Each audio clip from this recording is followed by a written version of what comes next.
All right. This is one of the darkest segments I've had to do in a long time. I missed something completely. Trump's leftist media offender list started with three people.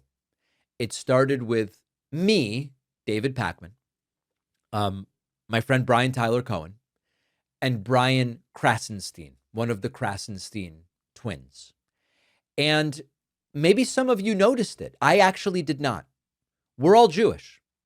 Listen to Sarah Wiles explain it on her Instagram. Doing this fun little thing on their website calling out media offenders, and they have a new category of leftist influencers. Of course, we all know this is just a bullshit tactic attempting to silence voices that are actually making a difference right now and pushing back against this insane, cruel, exceptionally ugly administration. But I want to point something else out that I haven't seen anybody else say. So far, there are three influencers that the Trump administration is calling out. They are David Pakman, Ed Krasenstein, and everyone's favorite dog dad, Brian Tyler Cohen. And because my little ADHD pattern recognition woo-woo inside of this brain was going off, I Googled to confirm what I noticed. And wow, would you look at that? All three of those men are Jewish. And wow, that's a weird pattern coming from a White House that spends so much time talking about anti-Semitism, isn't it? And as a member of the tribe myself, I'm concerned. So anyway, what do y'all think? All right. So, what that information means and what we do with it is a different question, which we'll get to. But this list, as it started, is 100% Jewish people. A list of media enemies and political enemies. That has its own ugly past. Russia, Orban's Hungary. We've already talked about that. I told you already that it is a very ugly thing. Dangerous, anti-democratic, authoritarian. But now consider times when there were lists of Jews, and there is an even uglier history with that. Now, listen, this may be mere coincidence. Jews, of course, are the most left-wing voting group in the United States.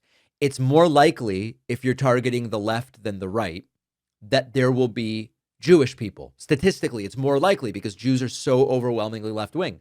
Although 100% of your list is a lot when Jews are only 0.19% of the population. But at the same time, three people is a very small sample. At the same time, it's understandable why people would notice a pattern when all three people share a characteristic that represents a very small percentage of the population. Well, you're all men also. Yeah, but that's half the population. Jews are 0.19% of the global population.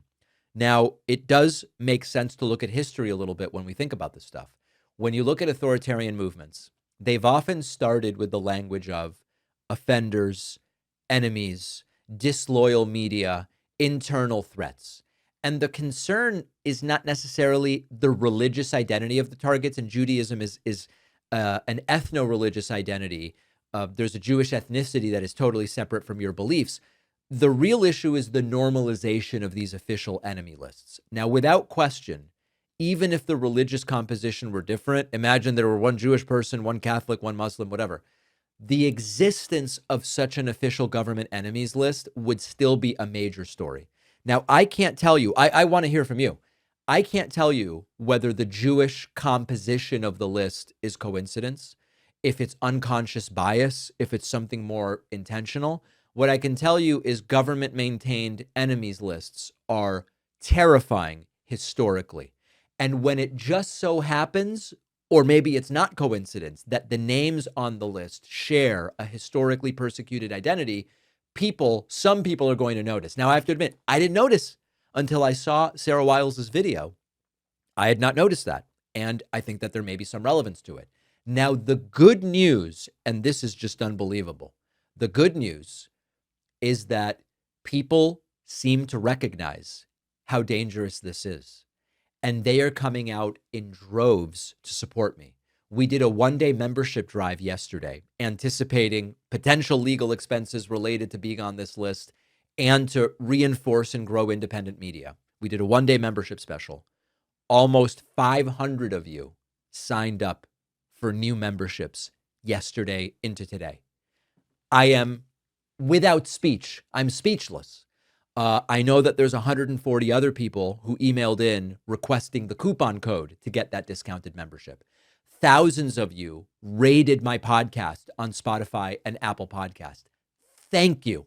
I am truly flattered, humbled. I don't even know what the right word is at the outpouring of support.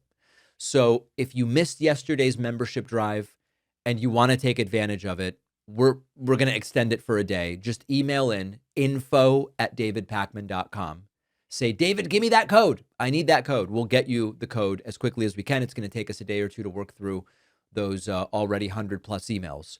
But I think that even people who are more moderate, even some nominal conservatives, respect and understand the First Amendment and its importance, and that there is one profession that is mentioned in the Constitution and Bill of Rights, and it is a free press. And even if I give opinions that are wrong, it is still protected by the Constitution, or give opinions based on things that end up being wrong or whatever the case may be.